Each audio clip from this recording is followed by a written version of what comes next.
Ok, nós vamos começar a estudar Direito Administrativo e do Trabalho. A apostila que vocês irão ler vai com certeza dar bastantes dados para que vocês compreendam os slides que eu vou apresentar.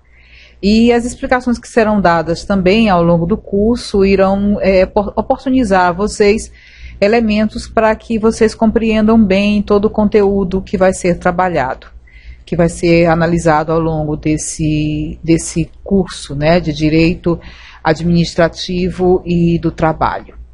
Esse módulo, ele vai ter como propósito maior, tem como objetivo maior oportunizar ou possibilitar a compreensão dos problemas relacionados à vida na escola a partir da apropriação reflexiva dos conceitos fundamentais do direito, legislação e cidadania, relacionando-os com os aspectos atuais do mundo do trabalho e suas marcantes transformações. Nós somos servidores, nós trabalhamos em uma instituição de ensino e precisamos conhecer quais são os nossos direitos e os nossos deveres para que a nossa tarefa, a nossa função dentro dessa instituição seja cumprida da melhor maneira possível. A formação de vocês visa exatamente gerar profissionais cada vez mais responsáveis, mais engajados, mais comprometidos. E o módulo Direito Administrativo do Trabalho tem como propósito exatamente fazer com que vocês tenham elementos, fundamentos, através dos quais vocês vai ser oportunizada a vocês essa prática cotidiana da vida profissional com maior competência. Nós então vamos fazer a abertura, né, das nossas aulas, focalizando a vocês alguns dados importantes e alguns pontos mais controversos da disciplina. E nós priorizamos aqui a questão exatamente da questão constitucional, dos aspectos constitucionais, dos direitos constitucionais que os servidores possuem, que os cidadãos possuem, e também, obviamente, os direitos trabalhistas, que precisam ser revisitados com mais frequência para que nós saibamos quais são as garantias que constitucionalmente já existem para os trabalhadores de um modo geral, tá? A princípio, o que eu gostaria de destacar é que o direito, ele possui alguns conceitos que são fundamentais, tá? O direito enquanto disciplina, enquanto conhecimento, melhor dizendo, ele não pode ficar adstrito à questão de profissionais específicos. Se engana quem pensa que direito não é assunto que deva ser discutido pela sociedade como um todo.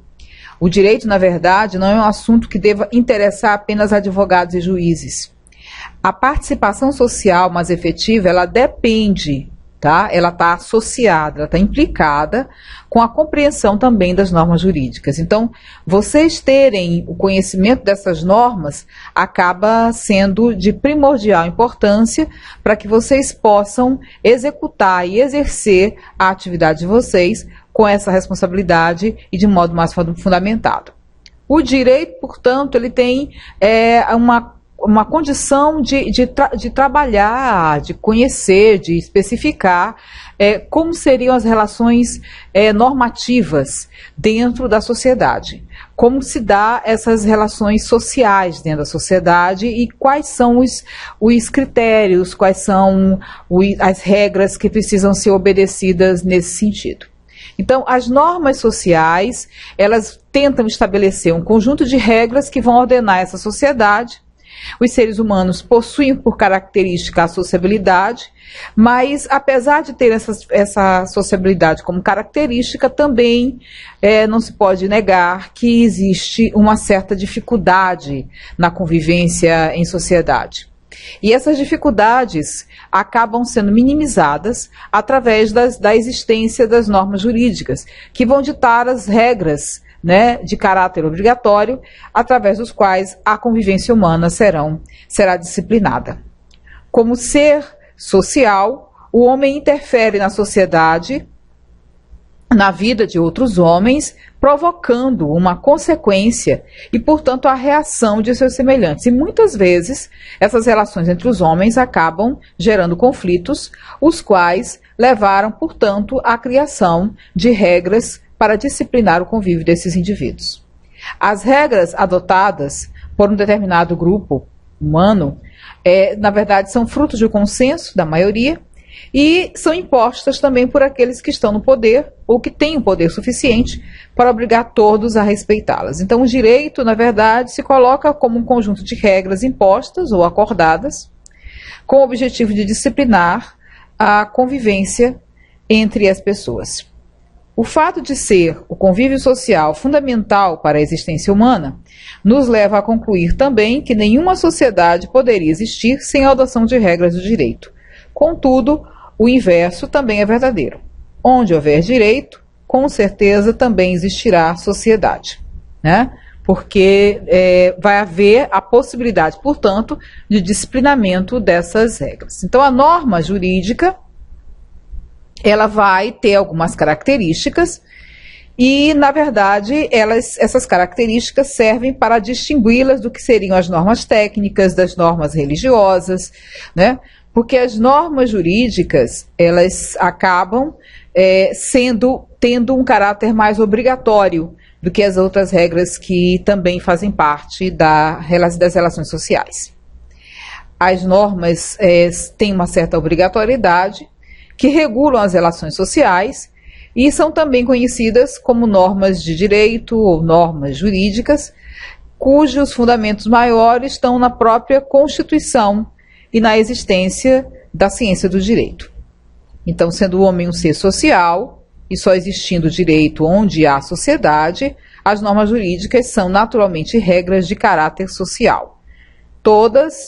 Todavia, melhor dizendo, não são as únicas, existem outras regras, e como eu falei, existem aí, portanto, a gente destacar essas características, a coercibilidade, a heteronomia e a bilateralidade atributiva, como sendo as características que marcam as normas jurídicas, tá?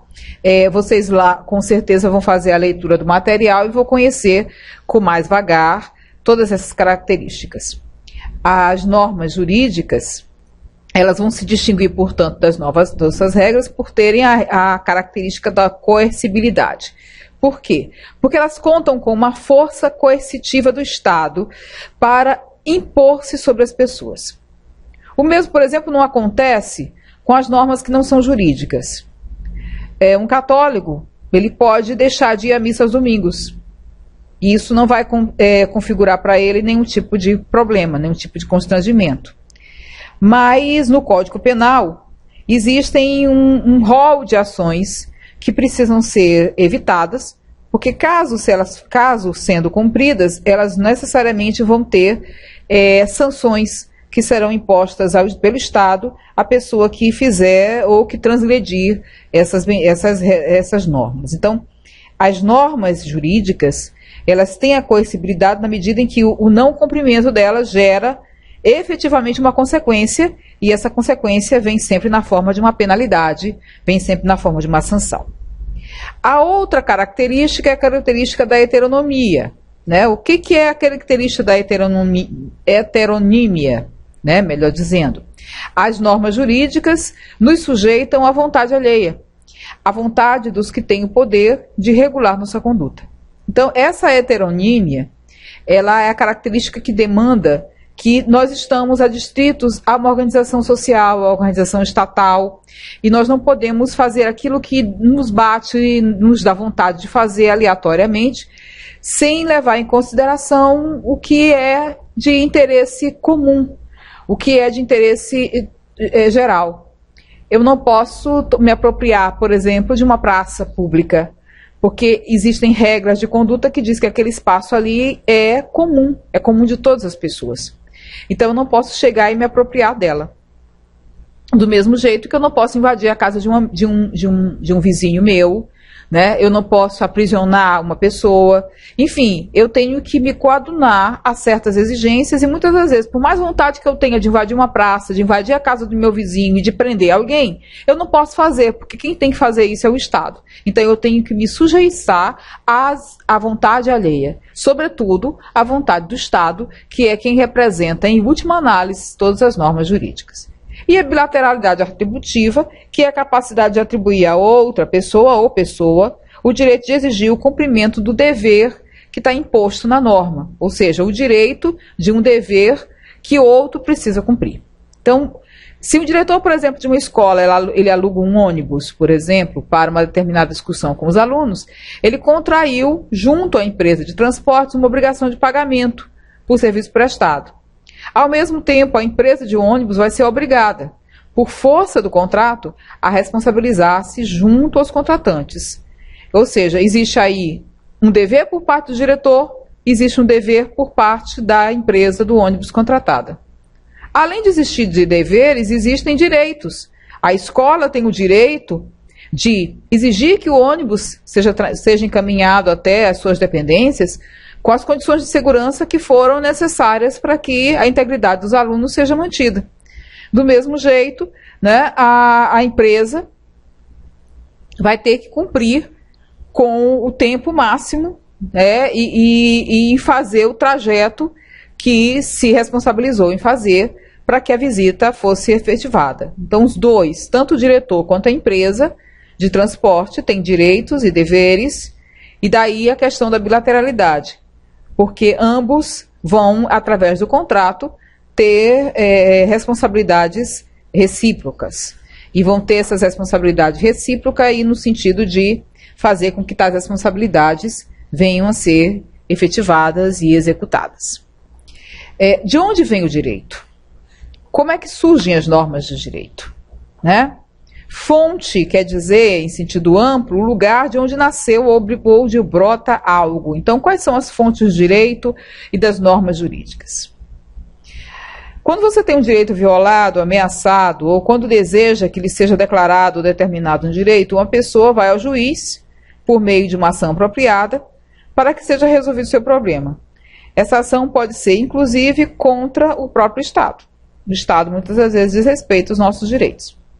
Quando o Estado não garante, por exemplo, vagas nas escolas para os alunos de uma determinada comunidade, os cidadãos poderão acionar o Ministério Público, que intervirá junto ao Poder Judiciário no intuito de que a reivindicação seja atendida. O juiz, para solucionar os conflitos e as divergências, usa a lei, que é a fonte principal e imediata do direito.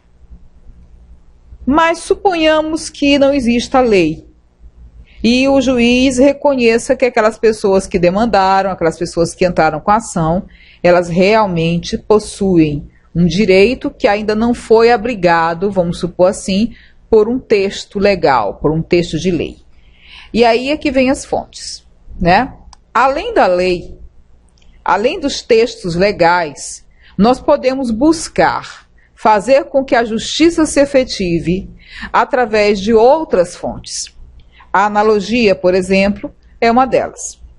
O juiz ele se valerá de outras normas que se apliquem a situações semelhantes para promover a legalidade e a justiça. Um exemplo. Se as leis que regem as carreiras dos servidores públicos de um Estado são omissas com relação a determinada questão, o juiz poderá considerar em sua decisão o estabelecido no regime jurídico dos servidores públicos civis da União ou até mesmo na consolidação das leis trabalhistas, CLT, para que a questão seja resolvida. O que não pode é aquelas pessoas que estão sendo lesadas de algum modo continuar sofrendo o peso da lesão. É preciso que a solução que elas buscaram seja dada.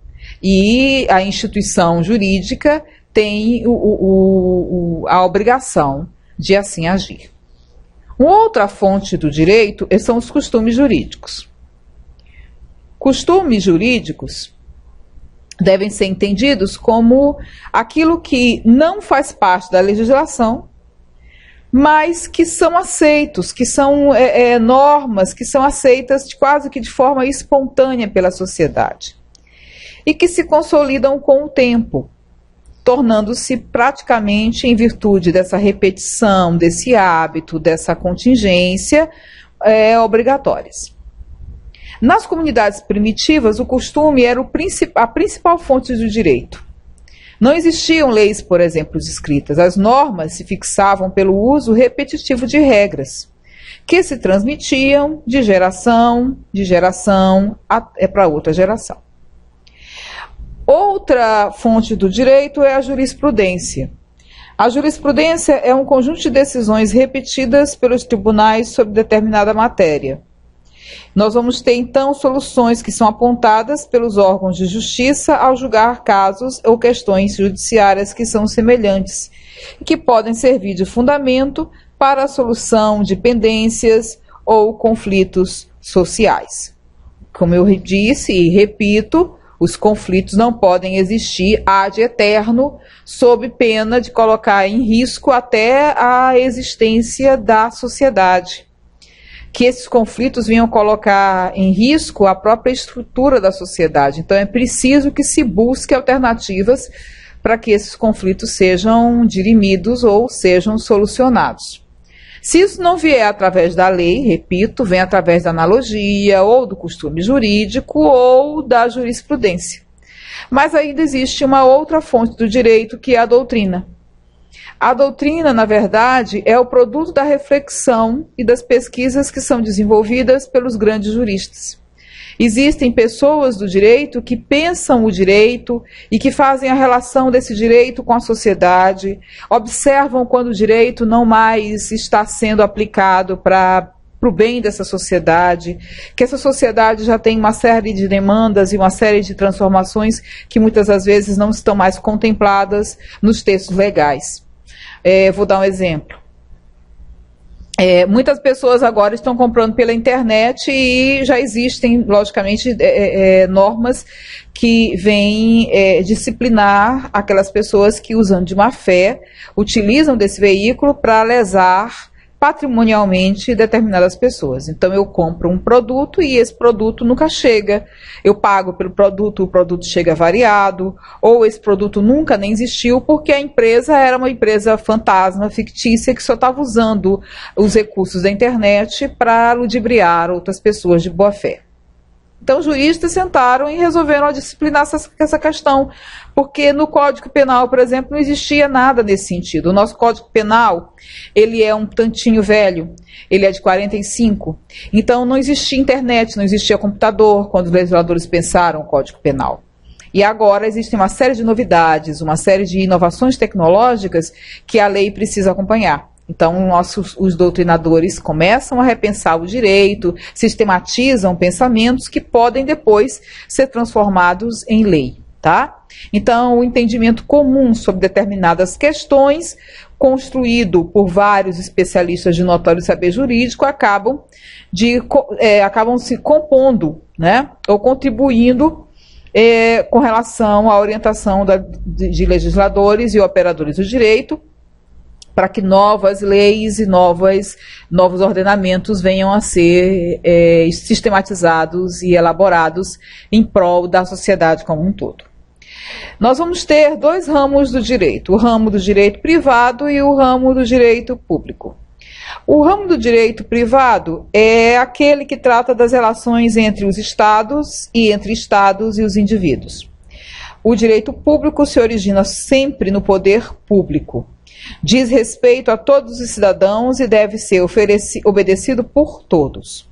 Como exemplo disso, temos a cobrança de impostos, a ação criminal, a lei de diretriz e base da educação, questões relativas à matéria constitucional, tudo isso diz respeito a direito público. Se nós tivéssemos que fazer uma analogia com a nossa aula, nós diríamos que o direito administrativo, por exemplo, que é um dos ramos que nós estamos trabalhando, é um exemplo do que seria direito público, tá?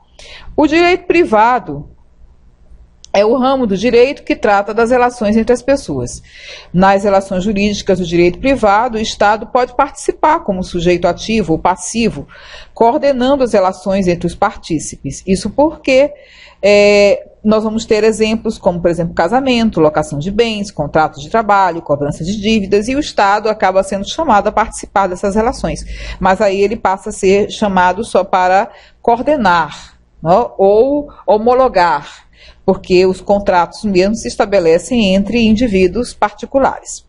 Entre os juristas não existe unanimidade em relação aos critérios que diferenciam, por exemplo, com precisão os limites entre direito público e privado, porque na verdade existe aí uma série de situações em que parece que é público, mas o privado também acaba sendo chamado à baila. Então, nós vamos tratar dos ramos do direito e apresentar para vocês o ramo do direito do ponto de vista didático, para que vocês entendam que existe um ramo do direito que muitas das vezes com mais ênfase trabalha a questão do público e outro com mais ênfase trabalha a questão do privado. Mas isso não significa que eles trabalhem separadamente, muito pelo contrário, tá?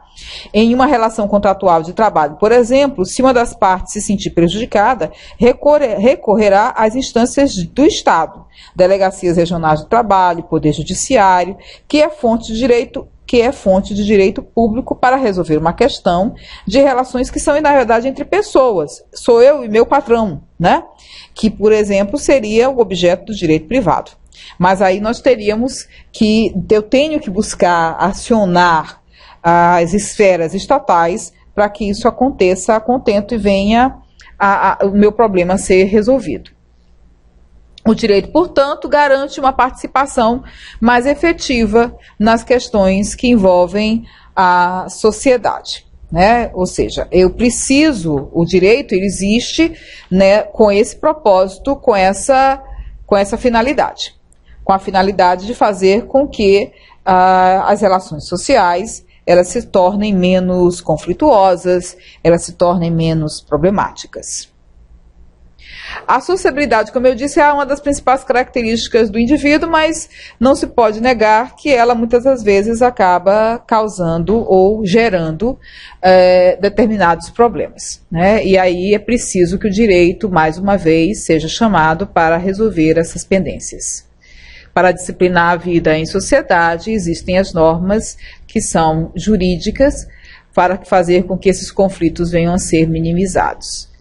Conhecer as normas nos habilita a exercer essa cidadania. Nós precisamos abraçar com muito mais causa, com muito mais cautela, essa questão que, na verdade, é ser cidadão. O que é ser cidadão? Em linhas gerais, cidadania, né, quer dizer aquela pessoa que tem consciência dos seus deveres, que tem consciência dos seus direitos. Podemos definir cidadão como o indivíduo que, por ter a consciência dos seus direitos e deveres, ele participa ativamente das questões que envolvem a sociedade. E quando eu digo participa ativamente, eu digo participa no sentido não só social, mas também econômico, mas também político, porque tudo isso diz respeito à vida de cada indivíduo, de cada cidadão, e por isso esse cidadão precisa ser consciente de como, de algum modo, pode contribuir para que a sua vida, inclusive, e a vida da coletividade seja melhor. Então, a definição jurídica de cidadania seria, na verdade, uma condição. A condição da pessoa que, como membro de um Estado, se acha no gozo de direitos que permitem participar da vida política. Politicamente falando, cidadania representa a responsabilidade e compromisso ativo com uma comunidade, com sua sociedade, com seu país. A ideia de cidadania ativa ou cidadania militante estará sempre relacionada àquele sujeito que participa, que cobra e que questiona permanentemente os poderes constitutivos. Quando, por exemplo, mobilizamos nossa comunidade para uma reforma da escola do bairro em que vivemos, está incluída uma proposta orçamentária do governo para que a administração local faça a manutenção das áreas de lazer usadas por crianças e jovens. E ainda, quando denunciamos situações de exploração do trabalho infantil, estamos exercendo nosso papel de cidadão. Então, sempre que você estiver associado a alguém e estiver fazendo algum trabalho nesse sentido, observe qual é o papel ou como você está exercendo a cidadania que lhe está sendo imputada, que lhe está sendo garantida. Como é que você está exercendo essa cidadania ou exercendo essa condição que juridicamente lhe é garantida, né? Reflita, você hoje está trabalhando em prol da sua coletividade, você vê as coisas acontecendo e de algum modo você mobiliza a coletividade para que as questões sejam discutidas, para que as propostas de solução para essas questões sejam apresentadas ao poder público, enfim, isso é cidadania. Não restrinja a cidadania ao ato de você sair de casa com seu título de eleitor e fazer o voto, não é isso. Cidadania nunca foi isso. Querem nos fazer acreditar que a cidadania se restringe a isso, mas ela, na verdade, é muito mais que simplesmente votar. Significa você votar, delegar poder e controlar as pessoas que estão ali no poder para que ela realmente lhe represente, para que ela faça valer o voto que você deu a ela. E mesmo que, mas eu não votei nela, ótimo, você não votou nela, você se submeteu, portanto, ao que se diz democracia. Você se submeteu ao que a maioria determinou. Mas o fato de você se submeter ao que a maioria determinou não lhe tira o papel de cidadão. Você pode reivindicar do mesmo jeito que a sua reivindicação tem o mesmo poder do que aquele que votou no tal gestor. Entenderam? Não imaginem que você perdeu a cidadania porque você votou num cidadão e a pessoa não ganhou. Quem ganhou foi outro. Muito pelo contrário. A sua cidadania nunca foi perdida. Ela precisa ser exercida da forma devida. A cidadania, portanto, como eu disse, é a condição do indivíduo consciente de seus direitos e que participa da vida política. Então, busquem essa participação sempre que forem necessários. Em associações de moradores, vocês podem fazer parte de sindicatos, vocês podem fazer grupos de trabalhos dentro de determinada instituição. Enfim, busquem exercer a cidadania, porque isso só é uma garantia muito boa, tanto para você, quanto para as pessoas que estão vivendo a situação. A Constituição Federal estabelece que o poder emana do povo e que tem que ser exercido em nome desse povo, né? E que esse povo tem que exercê-lo através do voto. Isso é o que nós chamamos de soberania popular, tá? Isso é o exercício da democracia. Isso é o que faz com que a nossa Constituição seja considerada uma Constituição cidadã e uma Constituição democrática. A Constituição que hoje está em vigor, ela é de 1988, e ela é fruto da colaboração e do pensamento de várias entidades, de várias associações que demandaram no sentido de dizer qual o perfil de país que gostariam de ter. Um país mais democrático e um país que onde tivesse mais abertura para a população de um modo geral. Então, lembrem-se disso, que hoje a população brasileira ela tem a cidadania porque existe uma Constituição, que é a lei maior do país, que lhe garante isso. E que lhe diz que ela pode exercer tanto diretamente através do voto, quanto indiretamente através dos seus representantes que foram eleitos. Essa Constituição atribui alguns direitos e alguns deveres. Vamos conhecer alguns deles. Por exemplo, o direito à igualdade perante a lei. Todos são iguais perante a lei, sem distinção de qualquer natureza. São invioláveis os direitos à vida, à liberdade, à igualdade, à segurança e à propriedade. Homens e mulheres são iguais em direitos e obrigações. e ninguém será obrigado a fazer ou deixar de fazer alguma coisa, senão em virtude de lei. Isso é o direito de igualdade, né? A lei garante essa igualdade. Ainda, liberdade de pensamento. É livre a expressão do pensamento, sendo vedado, ou seja, sendo proibido o anonimato. Por que, Cristina, que é vedado o anonimato? Porque se é livre a expressão do pensamento, aquele que diz algo sobre mim, ele tem plena liberdade para fazê-lo. Mas ele não vai fazer isso de modo anônimo, porque eu também tenho plena liberdade. É o mesmo direito que ele tem, eu tenho, de me manifestar sobre aquilo que foi dito sobre mim. Então eu preciso saber quem foi que falou, para que eu tenha o direito de resposta. O anonimato seria a ocultação da identidade praticada para fugir à responsabilidade civil por danos patrimoniais ou morais, ou à responsabilidade penal por injúria, difamação ou calúnia. Além do direito da igualdade perante a lei e além da liberdade de pensamento, nós vamos ter a liberdade de consciência, que também é inviolável. A liberdade de consciência e de crença. É assegurado o livre exercício dos cultos nos locais onde são praticados, observadas as disposições do direito comum quanto à ordem pública e aos bons costumes. Liberdade de expressão. É livre a expressão de atividades intelectuais, artísticas, científicas, de comunicação, independentemente de censura e licença. Porque, por exemplo, na época da ditadura militar, as pessoas eram muito tolhidas. Elas não podiam dizer o que pensavam, não podiam dizer e nem se manifestar do jeito que queriam, porque elas com certeza seriam reprimidas pelo Estado em virtude disso. Hoje, como nós estamos vivendo um país democrático, né, abrigado por uma Constituição democrática, nós temos liberdade de expressão. Além do direito da liberdade de expressão, temos o direito à privacidade. São invioláveis a intimidade, a vida privada, a honra, a imagem das pessoas, bem como é assegurado o direito à indenização por danos materiais e morais decorrentes de sua violação. Eu não posso ter a minha privacidade violada por outra pessoa. Eu tenho que necessariamente ter respeitado essa privacidade. Ainda temos a liberdade de locomoção.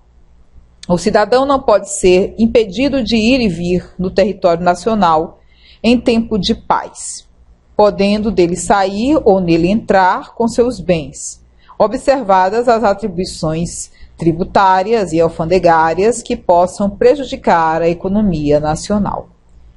Direito de associação. É garantido na Constituição Federal o direito de associar-se. E é plena a liberdade de associação para fins que sejam lícitos. Não imaginem vocês que vocês querem, vou me associar para cometer um crime. Não, o fim tem que ser lícito. Senão, do contrário, você vai lá incorrer no que está no Código Penal, formação de banda ou quadrilha. E aí você vai ser penalizado por isso. Mas como da pouco eu falei, se você se associa e você faz uma associação de moradores, e essa associação de moradores começa a brigar por melhoria de condições das ruas, do saneamento básico, das estruturas das escolas, das estruturas dos postos de saúde, meu bem, isso aí é liberdade de associação. Se é liberdade de associação, você tem como fazer isso, até porque todas as medidas, todas as propostas que você está brigando, através das quais você está brigando, são proposições que têm um fim lícito, visam a melhoria da condição de vida da comunidade da qual você participa, da qual você faz parte. Então, essa liberdade de associação, ela é garantida aos cidadãos que podem se associar para constituir sociedades comerciais ou civis, cooperativas, entidades esportivas, religiosas, sindicais, beneficentes e outras. Direito de propriedade. É garantido na Constituição Federal o direito de propriedade que constitui no poder exclusivo do indivíduo sobre o que atribuiu, sobre o que adquiriu, melhor dizendo, podendo usar esse direito de forma que melhor lhe aprouver. Agora, é óbvio que se diga que essa propriedade ela tem que estar limitada aos fins sociais. Por exemplo, eu não posso comprar algo que no final eu vou usar, é minha propriedade, porque eu comprei, mas isso vai trazer prejuízo para o meu vizinho ao lado, por exemplo, tá? Eu não posso, por exemplo, comprar uma radiola de reggae, botar bem na minha sala e ficar ouvindo a reggae a tarde inteira, ou o dia inteiro. Porque a potência de uma radiola de reggae, acho que todo mundo aqui conhece, né? É muito grande. Eu vou perturbar a paz, eu vou perturbar o sossego, eu vou perturbar a tranquilidade das pessoas que estão em minha volta. Eu tenho o direito de ter uma radiola de reggae. É a minha propriedade. Mas ela tem que ter um fim social. Eu não posso violar os fins sociais da minha propriedade. Tá? Ou seja, eu não posso perturbar com a minha propriedade a harmonia, o sossego, a paz, a vida das pessoas que estão em minha volta. E o direito do consumidor. Num país onde nossos direitos de consumidores são absurdamente desrespeitados, nós temos uma Constituição que nos dá esse poder, né, o Estado vai promover a lei, que é, na verdade, a lei do consumidor, em defesa dos direitos do consumidor, visando proteger o adquirente no uso ou consumo de bens, mercadorias e serviços. Eu, enquanto consumidora, se me sentir lesada por algum ato no processo de consumo, vou agora ter uma lei, que é o Código do Consumidor, que abriga e ampara para que os meus direitos sejam reservados ou restituídos. Esses aqui são alguns exemplos que eu citei a vocês. Além desses, nós vamos ter os direitos ditos sociais. Os direitos sociais, eles se encontram no artigo 6º da Constituição, tá? E eles são elencados da seguinte maneira.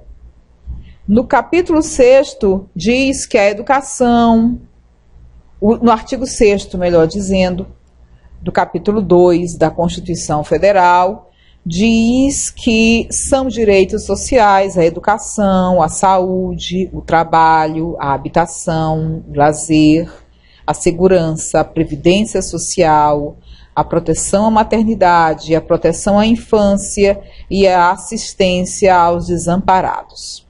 Então, a Constituição inclui aí direitos que são classificados perante o direito positivo, né, como aqueles que são relativos aos trabalhadores, relativos à seguridade, relativos à educação, relativos à família. Esses direitos sociais são aqueles que consideram o homem como, não só como produtor, mas também como consumidor, e consumidor também daquilo que o Estado lhe apresenta. Então, eu tenho direito à qualidade educacional, à qualidade no plano, na questão da saúde, à qualidade na questão habitacional, à qualidade no lazer, né? Porque, de certa forma, eu posso reivindicar do Estado tais medidas. Eu posso reivindicar do Estado que ele venha cumprir com essas atribuições. Além dos direitos sociais que nós chamamos a atenção de vocês, eu gostaria de frisar que nós vamos ter algumas garantias caso esses direitos venham a ser desrespeitados, tá? Por exemplo, eu vou dar aqui, existe na Constituição várias ações que podem, das quais o cidadão pode lançar mão para frear qualquer atitude por parte do poder público que de algum modo venha ferir direitos ou desrespeitar esses direitos. Então, a coisa que tem que ser dita é que essa Constituição, ela estabelece que essas ações, elas receberam um nome vulgarmente conhecido de remédios. São remédios das quais a pessoa pode lançar mão para fazer com que o ato de violação do seu direito venha a ser devidamente corrigido. Então, nós vamos ter vários remédios constitucionais, né? Várias ações que servem de remédio a esses atos de violação de direito. Nós vamos ter habeas data, habeas corpus, ação popular, ação civil pública, mandado de segurança, mandado de injunção. Nós vamos citar aqui para vocês aqueles que são os mais conhecidos, embora no livro vocês vão encontrar outros que também existem, né, no módulo. Vocês vão fazer a leitura e vão poder conhecer com mais vagar todos os outros. O mandado, vamos começar pelo habeas corpus. Eu fui presa, né? João foi preso. E João foi preso, ou eu fui presa, sem nenhuma alegação. A minha liberdade me foi tirada num total desrespeito aos princípios constitucionais. Então eu entro, o cidadão, né, entra com o pedido de habeas corpus. Ou seja, ele prova, através desse remédio constitucional, que a violação do seu direito de liberdade está sendo um desrespeito, está sendo uma agressão, né? Está sendo um verdadeiro crime. E aí ele consegue, através dessa ação, impelir o Estado a voltar atrás na decisão e dar a ele a liberdade que ali havia sido tirada. Nem que seja uma liberdade provisória, você vai responder ao processo até que seja provada a sua culpabilidade, aquela coisa toda, mas você fica livre, você sai daquele ambiente inóspito que é um ambiente de delegacia, que é um ambiente de presídio, né?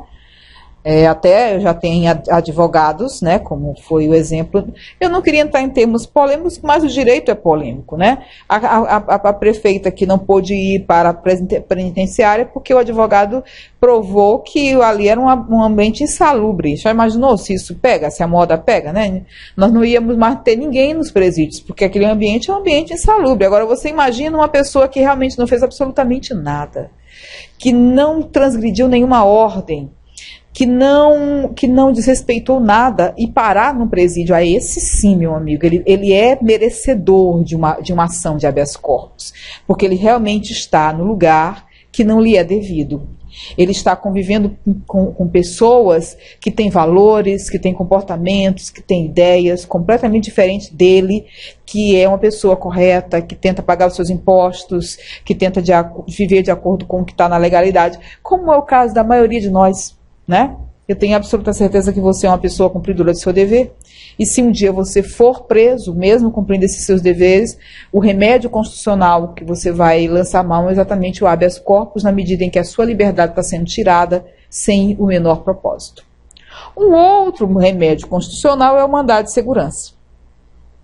O mandado de segurança é aquilo que você vai demandar, ou é a ação que você vai demandar quando algum direito seu líquido e certo acaba sendo violado, acaba sendo desrespeitado, né? Então, ele é um instrumento jurídico que se destina a proteger o direito líquido e certo, não amparado pelo habeas data ou pelo habeas corpus, quando o responsável pela legalidade ou abuso de poder for autoridade de caráter público. A Constituição de 88 também prevê o mandado de segurança coletivo, que é impetrado por partido político, por representante de Congresso Nacional ou organizações sindicais, entidades de classe ou associações que tenham mais de um ano de exercício. Você não pode montar uma associação só para mandar eu vou entrar com um mandado de segurança coletivo. Tá bom, então vou fazer uma associação e eu entro com um mandado de segurança amanhã. Não dá. Essa associação ela tem que ter um tempo de vida, ela tem que ter um tempo de vida útil para que ela realmente fique configurada e a sua seriedade venha a ser preservada. Então, o mandado de segurança, ele vai sempre ser utilizado quando existe algum direito que está sendo desrespeitado. Cristina, seja mais clara, que direito é esse? Por exemplo, ainda há pouco eu citei a vocês que o artigo 6º da Constituição diz que é preciso que as pessoas tenham direito à escola, direito à educação. A educação é um direito social. Então, suponhamos que você tem um filho e o seu filho não conseguiu matrícula na escola, porque simplesmente foi dito a você que não tinha mais vaga. Você entra com mandado de segurança, meu amigo. Entra com mandado de segurança porque você teve o seu direito líquido e certo de ter do teu filho ter a educação que está prevista no artigo 6º e você teve simplesmente uma negativa por parte do poder público que, ferindo esse direito constitucional, te negou o teu direito líquido e certo, teu filho matriculado na escola. E aí você entra com mandado de segurança. Entra com mandado de segurança com pedido de liminar. Porque com mandado de segurança com pedido de liminar, o que acontece? O juiz, ele de imediato, ele tem 24 horas para analisar o liminar. O mérito da causa, ele analisa depois. Ou seja, se você tinha ou não direito realmente de ter o teu filho matriculado na escola, isso vai demandar um tempo. Mas o teu filho não pode ficar lesado, esperando que esta justiça, que é muito lenta, vai analisar a questão. Então você entra com o pedido de liminar, porque desse jeito o seu filho é matriculado, começa as aulas, ele vai até se formar. Depois que ele se formar, o juiz vai lá e analisa o método da causa. Porque a justiça é bem lenta no país, bastante, por sinal. Muito bem, aí nós temos também a questão da legislação trabalhista. A legislação trabalhista, que também está na Constituição, porque a Constituição nossa é bastante completa. Ela não só dá os direitos sociais, mas ela também dá os direitos políticos e ela também dá os direitos trabalhistas. Ela nos diz quais são os direitos que o trabalhador efetivamente tem. Então, nós vamos começar exatamente por esses direitos. A Constituição, por exemplo, estabelece que o profissional, quando é admitido ao trabalho, deve ser obrigatoriamente identificado. A identificação é indispensável para o controle da atividade do empregador e dos direitos do trabalhador. Essa identificação deve ser feita por meio da carteira de trabalho e previdência social, pois este é um documento obrigatório, de acordo com a consolidação das leis trabalhistas, para o exercício de qualquer emprego, inclusive de natureza rural, temporária ou autônoma. Além da identificação do empregado com seus dados pessoais, a carteira de trabalho será feita registro de identificação do empregador e anotações relativas ao contrato de trabalho, tais como data de emissão, salário, horário de trabalho, férias, rescisões de contrato e outros relativos ao FGTS e à Previdência Social. É necessário também o registro dos empregados, que independe da atividade do empregador. Será obrigatório sua manutenção, adotando livros de registro ou fichas, de acordo com as instruções expedidas pelo Ministério do Trabalho. A empresa que não registrar esses empregados, ela incorrerá em multa igual a 30 vezes o valor de referência regional por empregado não registrado, acrescido de igual valor em caso de reincidência. Então, identificação profissional. Você com certeza não vai passar a vida inteira trabalhando e no final não vai querer gozar de uma boa aposentadoria, né? Ter o sossego da aposentadoria. Mas por que então a lei exige que você seja identificado? Para que você tenha o seu tempo de trabalho registrado, dentre outras coisas. Para que você prove futuramente que já está no período de você aposentar-se. Além do registro, nós vamos ter a garantia da duração da jornada de trabalho. A duração do trabalho normal não pode ser superior a 8 horas diárias e 44 semanais, sendo permitida a compensação de horários e a redução da jornada mediante acordo ou convenção coletiva de trabalho. Entre um período de 2 jornadas de trabalho, poderá haver um período mínimo de 11 horas concedidas para descanso. Além disso, será assegurado um descanso semanal remunerado de 24 horas, o qual, salvo motivo de força maior, deverá coincidir com o domingo, porque você precisa ter o período em que você vai se refazer, vamos supor assim, de todas as atribulações, de todo o cansaço, de todo o estresse, que muitas vezes você é submetido em virtude do trabalho ou da jornada de trabalho que lhe é assegurada. A remuneração na verdade, tanto homens e mulheres trabalham para prover uma sua subsistência e a subsistência da família. Dessa forma, o trabalho não pode ser realizado gratuitamente, devendo haver sempre uma remuneração pelos serviços prestados. Existe uma exceção, que é o serviço voluntário. Voluntariamente você resolve, por exemplo, ajudar no asilo ou ajudar numa escola comunitária. Depois não venha pedir salário não, tá? Porque isso é de má fé. Você quis fazer um serviço voluntário. E a grandiosidade do serviço voluntário está exatamente em saber que você, de algum modo, está colaborando com o que você sabe, está colaborando com o seu empenho para a melhoria das condições de vida das pessoas com que você está convivendo naquela situação. Então, o serviço voluntário, ele não recebe, né, nenhum tipo de remuneração. Mas, se você tem a carteira assinada, se você está associado a alguma empresa, se você assinou algum contrato de trabalho, então agora, a partir desse momento, você tem direito a receber por conta do serviço que você presta. Essa remuneração denomina-se mais comumente salário ou ordenado, quando realizado a partir de um vínculo empregatício. O termo honorários também é válido, mas ele fica restrito aos profissionais liberais. O salário, né, que é a forma de você denominar a sua contrapartida pelos serviços prestados, tanto pode ser estabelecido em comum acordo entre empregador e empregado, ou fixado pelo empregador e aceito pelo empregado. Esta última forma mencionada é a mais comum, pois sendo a parte mais fraca na correlação de forças do mercado trabalhador, não tem alternativa senão aceitar a oferta que lhe é feita.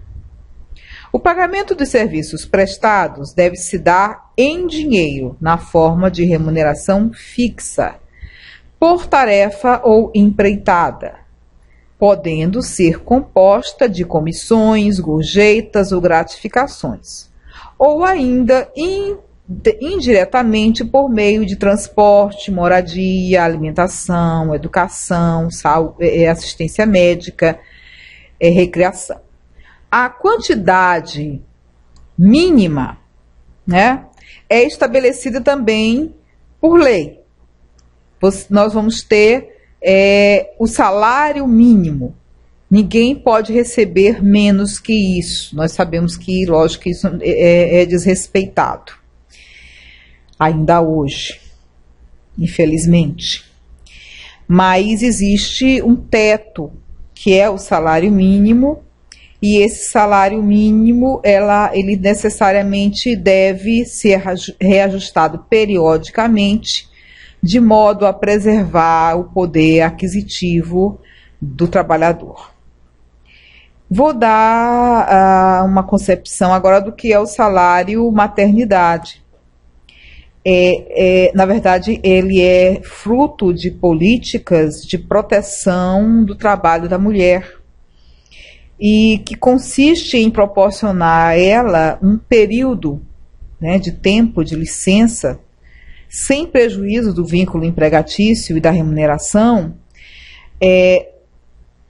durante, às vezes, antes e posterior ao parto. Tá? Ela passa 180 dias. Que é o período mínimo de amamentação, né, para poder tomar conta da sua criança, e esse período acaba sendo oportunizado a ela. Também nós vamos ter o salário família, que vai ser pago, né, ao trabalhador empregado, exceto o doméstico, e o trabalhador avulso, que paga diretamente ao empregador.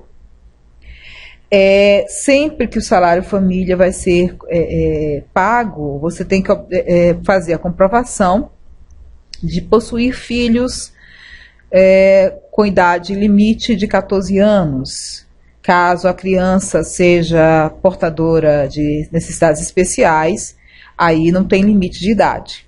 O tempo não vai determinar a quantidade de tempo que você vai receber o salário família. Além do salário família, do salário propriamente dita, e do salário família e do salário maternidade, nós vamos ter as gratificações. Por exemplo, o 13º salário é um exemplo de uma gratificação. Elas são pagas eventualmente ao empregado em decorrência de lei, acordos ou concessões. As férias, todo trabalhador empregado tem anualmente direito ao gozo de férias, sem prejuízo de seu salário, e a remuneração das férias deve corresponder a pelo menos 1/3 a mais do que o salário normal. E o FGTS, que é o Fundo de Garantia por Tempo de Serviço, que tem que ser recolhido enquanto durar o contrato de trabalho. O empregado faz jus a que seja realizado pelas empresas um depósito bancário obrigatório no valor de 8% de seu salário, a fim de que possa, em caso de despedida sem justa causa, de término das atividades da empresa, ou mesmo aposentadoria, se fazer valer desses depósitos como indenização. Como é que se suspende um contrato de trabalho? E aqui eu quero chamar a atenção para o fato que a gente não está dizendo que a pessoa vai ficar desempregada, é só uma suspensão. Essa suspensão pode ser de dias, pode ser de meses, dependendo da condição. Aqui nós vamos dar alguns exemplos do que seria essa suspensão, ou de fatos que ensejariam essa suspensão do contrato de trabalho. Nós vamos ter, por exemplo, o falecimento de um membro da família, o casamento do próprio empregado, o nascimento de filhos, o alistamento eleitoral, a convocação do serviço militar, doação de sangue, né? São exemplos ou fatos que, caso venham a ocorrer, se permite a suspensão do contrato de trabalho, né? A pessoa tem direito a 7 dias de licença, quando é, por exemplo, o caso a pessoa perdeu um ente querido, né? Ou no caso da mulher que nasce com filho, ela tem direito a 180 dias de licença, em que o contrato dela fica suspenso, né? Então, são situações assim, em que existe a suspensão do contrato. O contrato de trabalho, portanto, pode ser entendido como por tempo determinado ou indeterminado, né? Nós vamos ter esse contrato de trabalho. E esse contrato de trabalho vai ser a garantia que o empregador tem, tanto contrato de trabalho, de quanto tempo ele vai ficar efetivamente trabalhando, de quanto tempo ele vai ficar ali. E esse contrato, a duração do contrato de trabalho, além dessa segurança que vai dar ao próprio empregado, porque ele vai saber quanto tempo ele vai passar realmente trabalhando. Ou então, indeterminado, ou seja, ele vai, um belo dia, ele pode até ser demitido, mas em regra, ele está ali empregado, tem a sua segurança, tem suas garantias e seus direitos respeitados.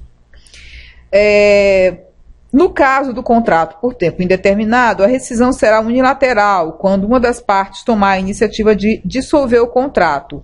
Ou o próprio empregado pede demissão, ou o empregador despede o empregado com ou sem justa causa. Quando é que ocorre a despedida por justa causa? Ou seja, quando existe aí a necessidade, vamos dizer assim, do empregador demitir o seu empregado. Quando existem aí atitudes por parte do empregado que acabam ensejando a demissão, que acabam motivando a demissão.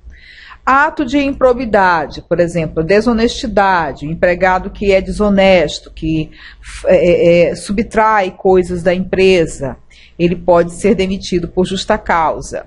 Mau procedimento, quando ele chega e ao invés de trabalhar, ele fica perturbando a ordem do local. Negociação habitual. Gente, eu quero chamar a atenção para vocês de que aí No slide está escrito negocial habitual, mas vocês vão observar no módulo que o termo correto é negociação habitual. O que é essa negociação habitual, Cristina? O empregado ele fica o tempo todo dizendo, hoje eu não vou poder ir, fulano, fica no meu lugar, meu patrão, hoje eu não tenho condição de ir, então amanhã eu pago, e não paga. Enfim, ele fica fazendo negociações, com isso ele ganha tempo e ele não trabalha. Então o empregador, ele pode fazer a despedida por justa causa. Condenação criminal, né? A pessoa cometeu um crime, foi condenado, então ele precisa ser demitido. Desídia, o empregado até faz o serviço, mas faz o serviço daquela forma desleixada, sem nenhum empenho, sem nenhum compromisso. Muitas das vezes esse trabalho descompromissado, esse trabalho desleixado é um trabalho que, enfim, vai até trazer prejuízos ao invés de melhorias.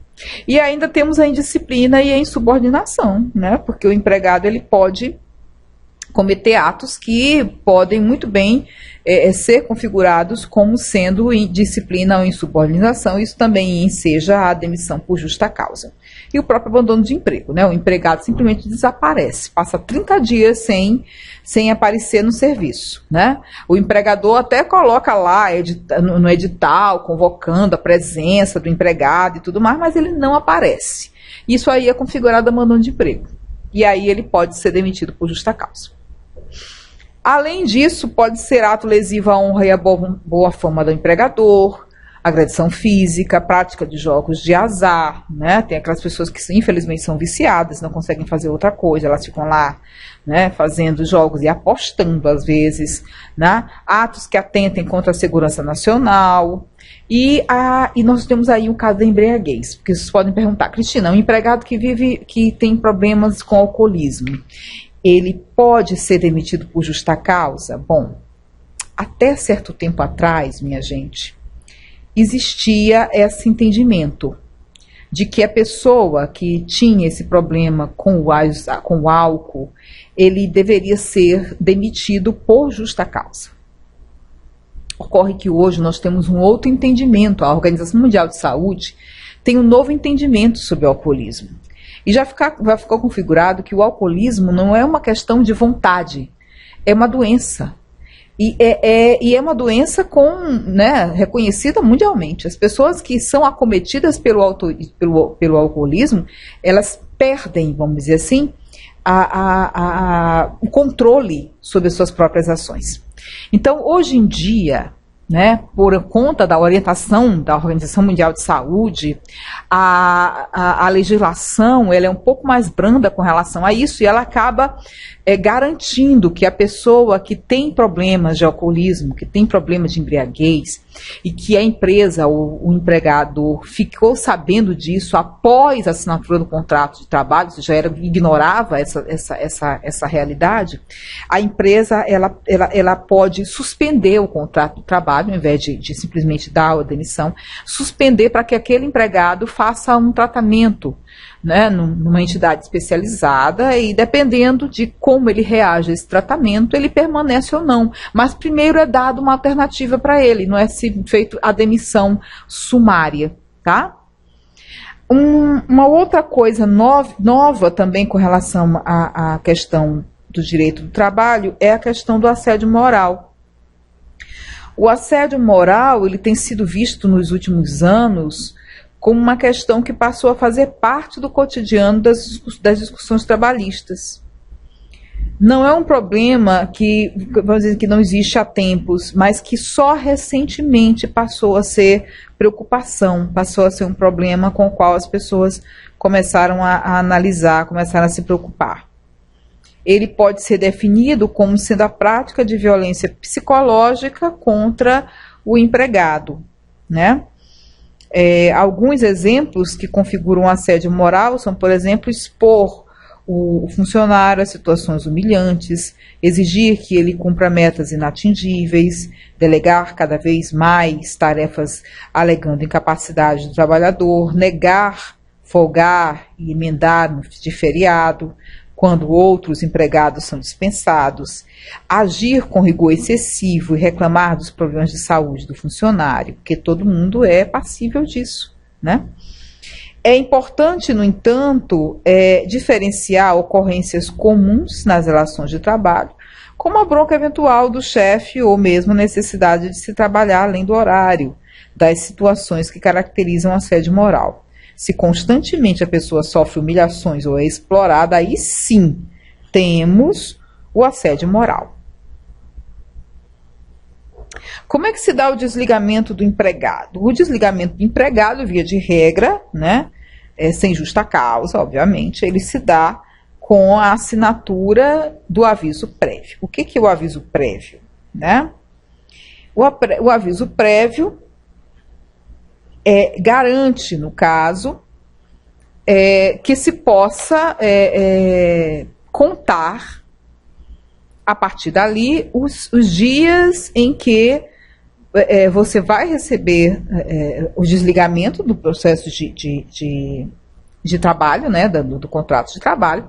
E esse desligamento do contrato de trabalho visa, na verdade, fazer esse aviso prévio, melhor dizendo, ele visa com que você observe que seu contrato de trabalho está aspiando, está terminando, e aí você tem tempo, em tese, né, que é isso que a legislação estabelece, para que você possa buscar uma nova ocupação, para que você possa buscar outra via.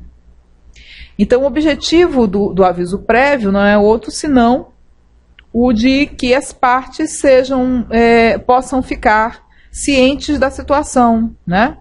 De que tanto o empregado quanto o empregador possam saber quais as alternativas que devem tomar. O empregado no sentido de buscar uma outra ocupação e o empregador no caso de buscar um substituto para aquele cargo que vai ficar em aberto em virtude do desligamento do empregado. A Constituição também garante o direito de greve, né? Que é assegurado ficando a cargo dos trabalhadores indicarem sobre a oportunidade de exercê-lo e sobre os interesses que devam defender. A lei definirá os serviços ou atividades essenciais e discorrerá sobre o atendimento das necessidades inadiáveis da comunidade, com a finalidade de disciplinar o direito de greve em face desses serviços e necessidades. Então, a Constituição, através desse direito, ela reconhece que o servidor, que o empregado, ele pode reivindicar melhorias das condições de seu trabalho, inclusive até salariais, mas você não pode esquecer que todo e qualquer serviço é feito em prol de uma comunidade. Então, a lei estabelece que os serviços essenciais, eles não devem ser paralisados por completo, na medida em que isso poderia ocasionar lesões sérias à comunidade como um todo. E por isso é que, para que um processo de greve ele tenha legitimidade, ou para que um movimento grevista tenha legitimidade, é preciso que ele seja amparado e que a suspensão coletiva temporária ou pacífica, total ou parcial da prestação de serviço, quando o empregador ou a entidade patronal correspondente tiver sido comunicada com antecedência de 72 horas das atividades essenciais e 48, eu coloquei só 72, né? E 48 horas das demais. A greve também é lícita quando for contra decisão decisão judicial, uma decisão judicial que de algum modo vem ferir direitos. Então você pode também fazer o movimento grevista contra essa decisão. Tá? E nós vamos ter os direitos dos grevistas. O direito do grevista é que ele pode utilizar os meios, né, desde que sejam meios pacíficos, para convencer os outros colegas, os outros companheiros, da necessidade do movimento e da necessidade de que eles venham fazer, somar a esse movimento, que venham aderir a ele. E também nós vamos ter a arrecadação de fundos e livre divulgação desse movimento para que toda a coletividade saiba né, os motivos que levaram aqueles empregados a fazerem tal paralisação, o que eles estão reivindicando. Então é necessário que a comunidade, que muitas das vezes é o fim último do serviço que está sendo paralisado por conta daquele movimento paredista, ela venha a receber as informações necessárias do porquê do serviço estar paralisado ou sendo operacionalizado com uma demanda tão pequena. E, basicamente, é essa ideia, né, que nós gostaríamos que ficasse para a nossa aula de abertura. Ideias gerais sobre o conteúdo que, obviamente, vocês vão fazer a leitura do material, vão ter contato com os outros slides e vão conseguir compreender com mais detalhamento, com mais vagar. Boa sorte e felicidade, sucesso na caminhada, tá? E muito empenho, porque você sabe que a educação à distância é algo que depende de muito empenho por parte daquele que realmente quer crescer. Que vocês cresçam.